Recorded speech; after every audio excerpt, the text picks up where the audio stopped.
Hi, Bill Bozeman here with another question, and the question is, do you see industry consolidation continuing to impact our space? And the answer is, of course.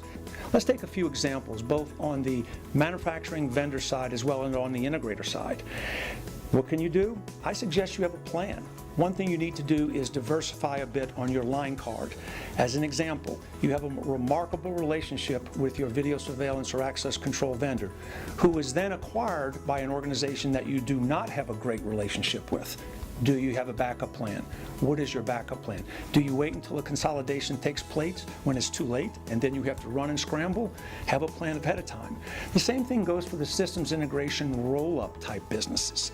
You need to have a plan for this. Diversification as well works, similar to your financial portfolio. Don't have all your eggs, for instance, in the retail basket.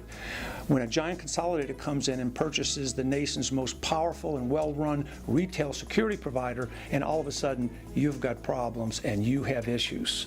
So yes, it's going to continue. The money is there. The processes and procedures to roll these products up are there. There are professionals moving into our space to do this. It's not going to be discontinued, and you need to plan around that so you continue to run your business successfully.